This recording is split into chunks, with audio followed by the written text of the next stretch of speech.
Why, hello, everybody. We meet again. This is Courtney Marchment on the Let's Do This podcast.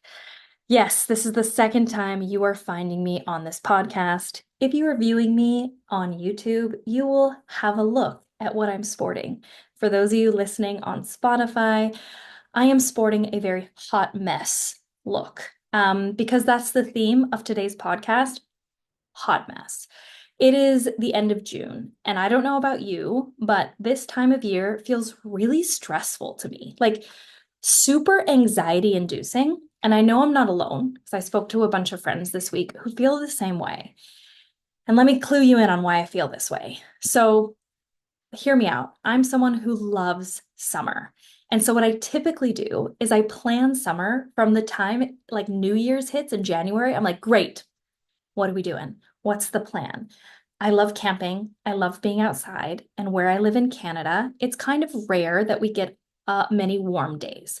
So here I am in January making a big old plan. I get really excited. It's a really fun thing.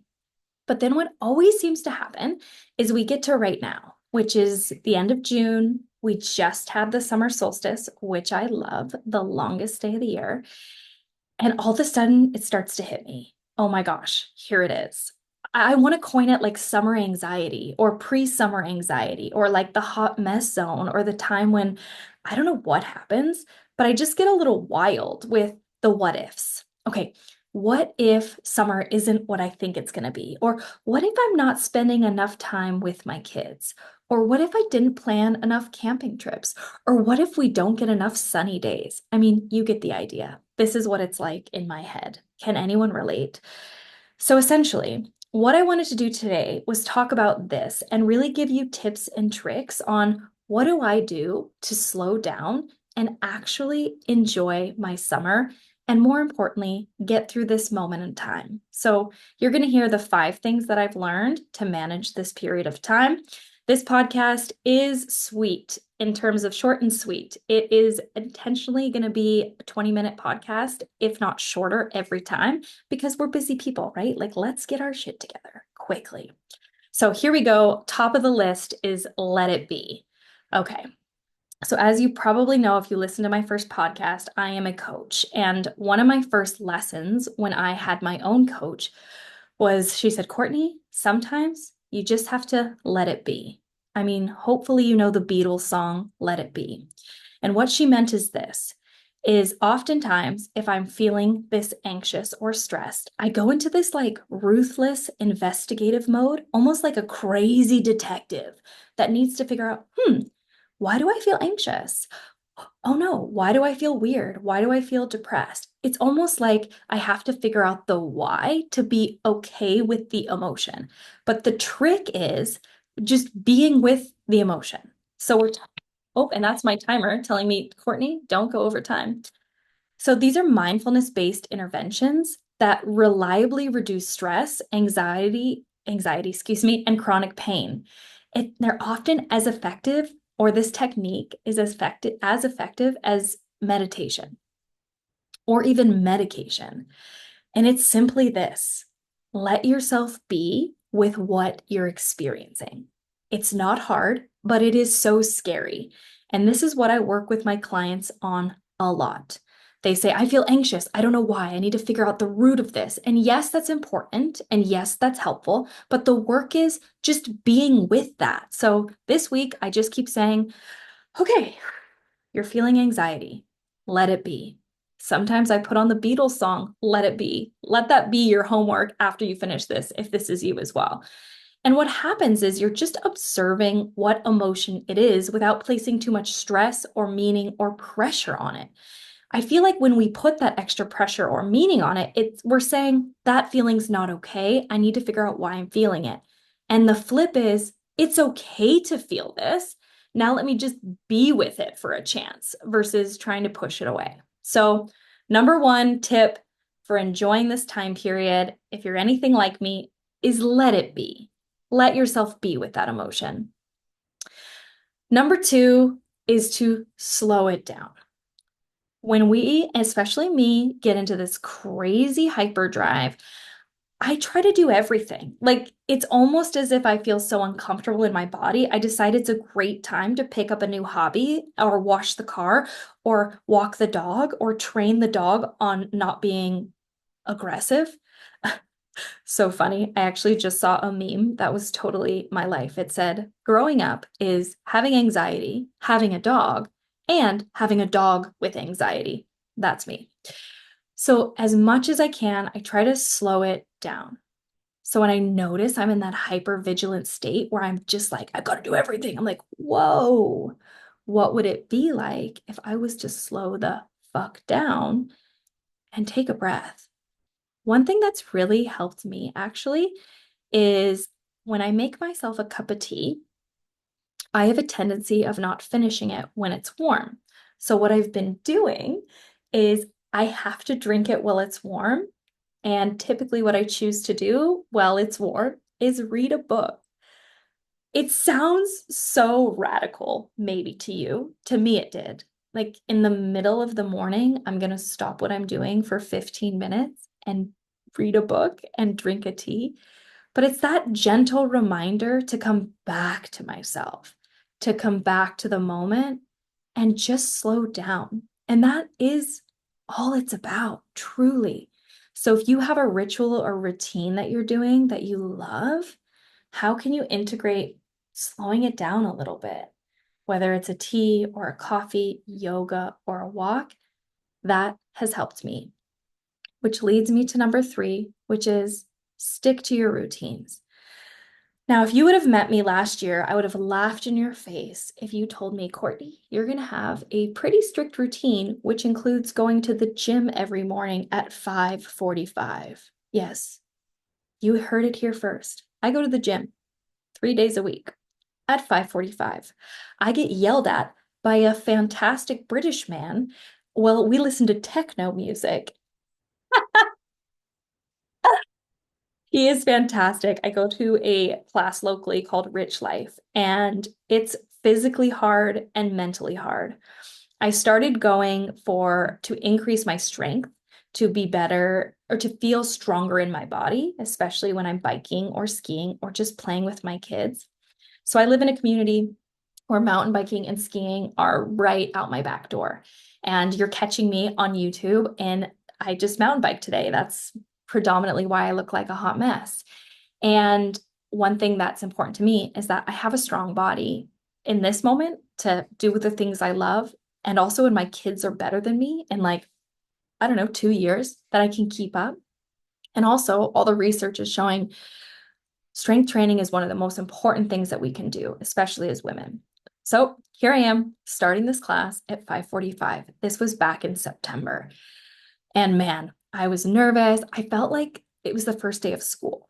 And I showed up and I didn't know anything. And every 30 seconds, Rich, who I love, if he ever listens to this, shout out to you, he would correct me. Courtney, you're not doing this right. Courtney, ooh, lift harder.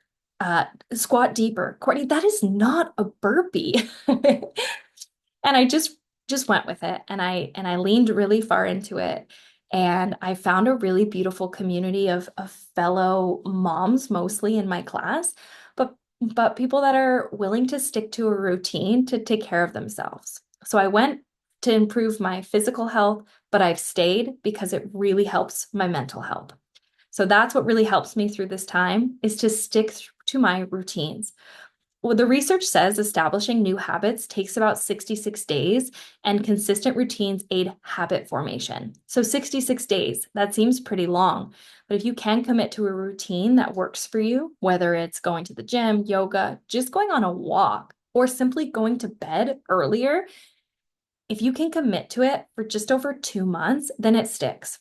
Where I found myself now, 6 months in, is that I just naturally wake up around 5 or 6 in the morning, which probably sounds crazy, but it's kind of wonderful. My body's like, great, time to start your day. I'm like, okay, body, what can we do today? So it's been really lovely. Okay, I am going to tell you 2 more things that really helped me during this time. One of them is a little bit woo-woo. Okay, so what is woo-woo? So woo-woo is a fancy way or a funny way of saying spiritual or believing in things that cannot be seen. However, the more that I learn, the more I research, the more that this is into this type of being and way of living is integrated in humans, like for millennia. Humans have been thinking about whether it's the astrology, the stars in the sky, and how they impact the way they grow crops or how they feel in their body or the way the moon impacts them. Um, what I've learned for me personally is I do have a very strong intuition. So that's why number 4 is the universe is always speaking to you. Listen, truly listen. Now, this can be quite simple. It's like I am supposed to go to a party and I feel really uncomfortable in my body and I get a flat tire. Okay, what's the lesson here? What are we observing? And oftentimes, I think as humans, we naturally have something called the negativity bias. So our brain is naturally trying to look for things going wrong. It's actually harder to find the things that are going right. So it's common in that example to say, my flyer's tat. Nope, let's try that again. My tire is flat and I can't go. I'm so mad. Nothing works out for me. I hate this car. Everything's always going wrong. And while it is super frustrating to have that happen, sometimes I find it more interesting to just get really curious in those moments. Like what I say to myself, instead of freaking out, I go, interesting. So I go outside, let's say, and I see my tires flat and I go, interesting. Okay, what am I going to do about this? Okay, I'm going to call my husband. I'm going to call the auto body shop. I'm not going to go to this party. What I'm trying to get at is subtly and not so subtly, I feel the universe is always speaking to you, whether it's decisions you need to make or letting you know that you need to rest or slow down. So, one of my biggest flexes I found is listening to my intuition. And it's really not that hard if you get in the habit of it.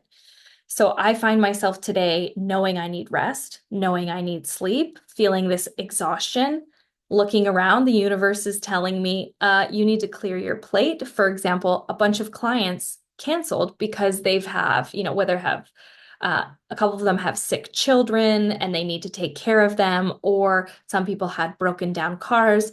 And my calendar just freed up this week. And I said, interesting. I didn't make it mean anything, but simply interesting. And I took that as, okay, this is really some honest, straight from the universe stuff saying, chill out, have a nap, rest your body. You're feeling anxious. Okay. So that's number 4. The universe is always speaking to you. Listen. And the last and final thing, little gift I have for you, if you're feeling like a hot mess right now as we ramp up to summer, is to play in every moment. You will learn about me very, very quickly that one of my core beliefs and values is play. We need to play more. I had this thought staring at a playground in our town. So I live in a little town in British Columbia. And I was looking at the playground next to my son's elementary school. And I said, isn't it interesting that playgrounds and play-based areas are only catering to about 10 years of our life at the most? You might go to on a playground from 2 years old and you're probably done around 10 or 12. And then after that, it's not that cool. But think about that, 10 years in an entire lifetime. If most of us are going to be living to 60 to 80 years old, hopefully 100, that's like 10% of our life at the most. And that really frustrated me because we are humans. And whether we are really small or much older and wiser, we need to play. And I feel like play diffuses anxiety, play makes us feel better. And so one of my priorities is always, Courtney, how are you playing today? How are you playing? And whether that's simply playing with my children, we just played a game out in the trees near our house where my son would hide his Spider-Man stuffed animal. And then I had to pretend that I couldn't reach it. And then I would reach really high and then I would jump and I would make these like thunderous noises like the thunder was shaking the trees. And we were fucking laughing. And I felt so much better. And it can be that simple. I believe that if we all played more in very small ways and even bigger ways, that's how life is wonderful. That has how we connect to other people, whether it's our children or our spouses or anyone in our life. It's also how we learn. The research shows that um, in learning and development, so if I'm designing a course for a client, if the participants are playing 80% of the time, then they're more likely to retain the content and actually it will create behavioral changes. So play is essential in every aspect of our life. There's a UK survey of 2,000 adults found that 60% say play reduces stress, though 43% become less playful at age 29. 29, we stop playing. And to be honest, play is one of my missions. So how do I play? One of my main ways I like to play now, if it's not with my children playing Lego or wacky, weird games, I go biking, I go skiing, I go hiking. Sometimes I dance when no one's watching. I have really weird conversations with friends. I jump in the lake when it's way too cold. If you can remember one thing from today's podcast, go play. Go do something playful. Even say something playful. Like sometimes I'll just be in the store and someone will do something kind of wacky and they think that I didn't notice. And I'll be like, I'll look at them and be like, that was kind of funny or that was kind of weird. And then their cheeks go red and then we just both kind of smile and laugh. That's what I mean. More play, less serious, more play is going to get you through this hot mess time. Okay, so that concludes the 5 lessons that I've learned to really get through this hot mess slash pre-summer anxiety. My family and I are about to head on a multi-day canoe and backpacking trip. We did this last year. We did the Bowrin Lake circuit, which we were on a canoe for about 4 days. This one's a little bit different. We're going to head up to Myrtle Lake. So this is northern BC. And we are going to spend, I think this is 5 days on a canoe in the middle of nowhere, no cell receptions, no reception, excuse me. And that's definitely my happy place. So that's where I'm going to be with my family next week and the week after. When you hear from me again, it will be in July. I'm going to try to do a podcast once a month and keep them to 20 minutes or less. It is always a pleasure. And my friend, please go play, let it be, and have so much fun.